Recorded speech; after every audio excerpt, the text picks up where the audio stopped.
बिहार धर्म ज्ञान विद्वता का शौर्य का, ये बिहार है अशोक चंद्रगुप्त मौर्य का, ये बिहार 10वें गुरु गोविंद सिंह वीर का, ये बिहार बुद्ध का भगवान महावीर का, ये समुद्र गुप्त आर्यभट्ट की वसुंधरा, दिनकर नागार्जुन के ज्ञान से हरा भरा।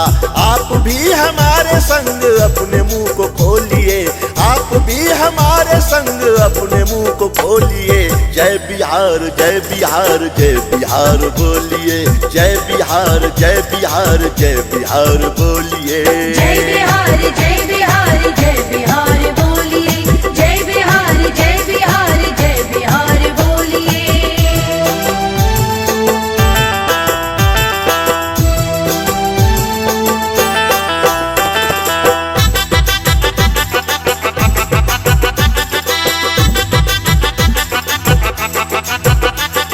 वैशाली नगरी लिच्छवी की आन बान थी, और यही मगध है जो हिंद वाली शान थी।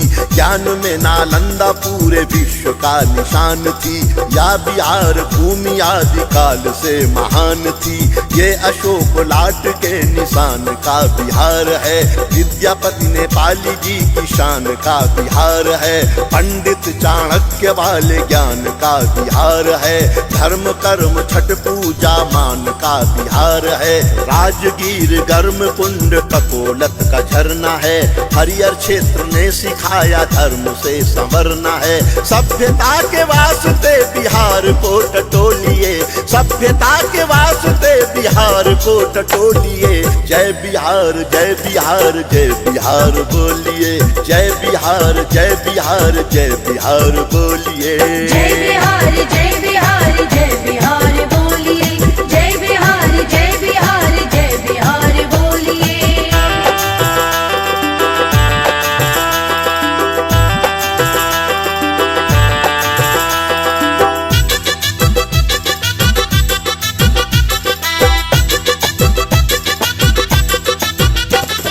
यह बिहार जिसपे माता जानकी निहाल है, पाटलिपुत्र साम्राज्य गर्व की मिसाल है।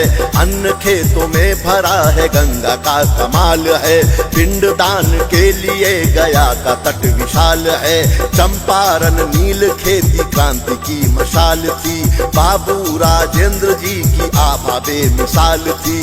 बूढ़े जय प्रकाश पर वसुंधरा निहाल है, आदिकाल से ये धरती भारती का भाल है।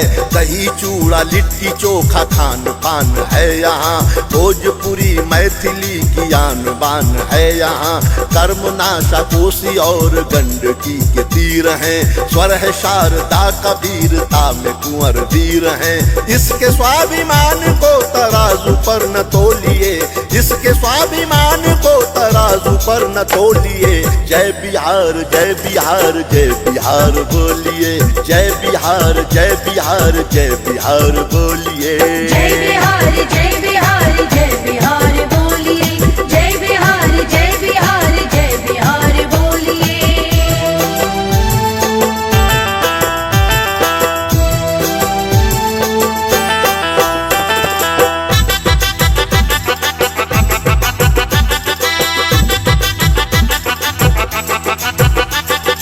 मिथिलापति ये जनक विदेह का बिहार है, श्रम की पुण्य भूमि है ये नेह का बिहार है।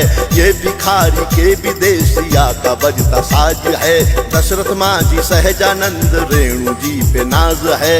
आत्मशुद्धि में मुंगेर योग पीठ नाम है, सोनपुर में गजग्राह वाला मुक्ति धाम है। मुजफ्फरपुर की लीची हाजीपुर का केला देखिए, मधुबनी की पेंटिंग सोनपुर का मेला देखिए। भागलपुर का सिल्क शेर शाह वाला मकबरा, दिलकुट सत्तू खाजा और लड्डुओं का तज़करा।